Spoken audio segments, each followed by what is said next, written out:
கடகராசி அன்பர்களுக்கு இந்த 2025ஆம் ஆண்டு குரு பயிற்சி எப்படி இருக்க போகுது? இதுவரைக்கும் ராசிக்கு 11ல் இருந்த குரு பகவான் இப்போது 12ஆம் இடத்துக்கு வராரு. அதாவது ரிஷபத்திலேருந்து மிதுனத்துக்கு வராரு. உங்களுக்கு அது விரய குருவாகவே இருக்கும். விரய குரு அப்படின்னா வீட்டில் சுப நிகழ்ச்சிகள் நடக்கும், வீடு கட்டுறது, திருமணம் செய்கிறது, இந்த மாதிரி சுப விரயங்கள் நிறையா ஏற்படுறதுக்கான வாய்ப்புகள் உண்டு.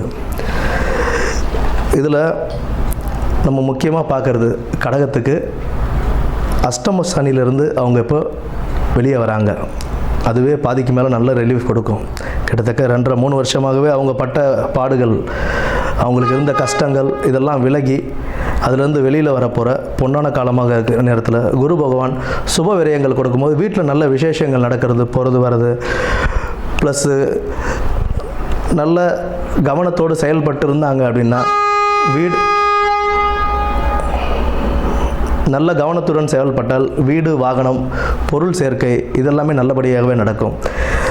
வீடு வாகனங்கள் வாங்கும்போது அதில் உள்ள டாக்குமெண்ட்ஸ் நம்ம கரெக்டாக பர்ஃபெக்டாக வெரிஃபை பண்ணிக்கிட்டு அதை வாங்குறது போகிறது இதெல்லாம் கரெக்டாகவே இருக்கும்.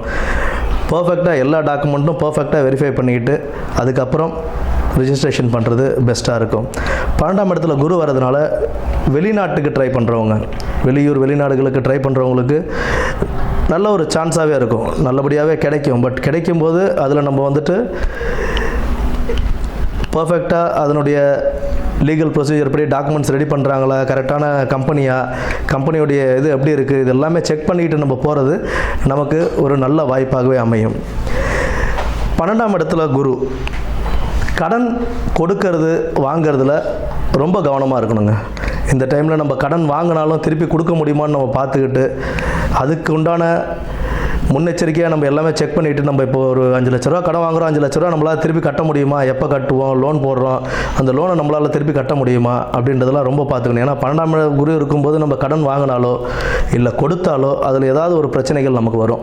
அதனால் யாருக்காக கடன் கொடுக்குறீங்க அப்படின்னா அவங்க திரும்பி நம்ம கொடுப்பாங்களா அப்படின்றத கிளியராக செக் பண்ணிவிட்டு நம்ம செய்கிறதுங்கிறது நல்லது. முக்கியமாக பணம் சார்ந்த விஷயங்களில் ரொம்பவே கவனமாக இருந்து செயல்பட வேண்டிய ஒரு காலகட்டம். ஏன்னா விரய குரு அப்படின்னும் போது ஏதாவது ஒரு இடத்துல உங்களுக்கு விரயமாயிடும். அதனால் சுப விரயங்கள், இப்போ வீடு வாகனங்கள் வாங்கிறது, திருமணம் நடத்துறது, அந்த மாதிரி ஏதாவது சுப விரயங்கள் ஆகிடுச்சு அப்படின்னா அதுலேருந்து நம்ம தப்பிச்சிக்கலாம். ஆனால் கடன் கொடுக்கும் போதும் வாங்கும் போதும் ரொம்பவே கவனமாக செயல்பட வேண்டிய காலம். திருமணம் நல்லபடியாகவே கைகூடும். இந்த மாதிரி டைமில் அவங்க இது பண்ணாங்க. ஏன்னா 12ஆம் இடத்துல குரு இருந்தாலும் 4, 6, 8ஆம் இடங்களின் பார்வை இருக்கும்போது திருமணம் ட்ரை பண்ணால் கண்டிப்பாகவே கை கூடுறதுக்கான வாய்ப்புகள் உண்டு. பணவரவு நல்லாவே இருக்குங்க. அந்த டைமில் பணவரவு நல்லா இருக்கும். அதே சமயத்தில் சுப விரயங்களையும் கொடுப்பார். திட்டமிட்டு செயல்பட்டு 2025ஆம் ஆண்டை நல்லபடியாக கவனத்துடன் கொண்டு செல்ல வேண்டிய காலம் கடகராசிக்காரர்களுக்கு. நன்றி.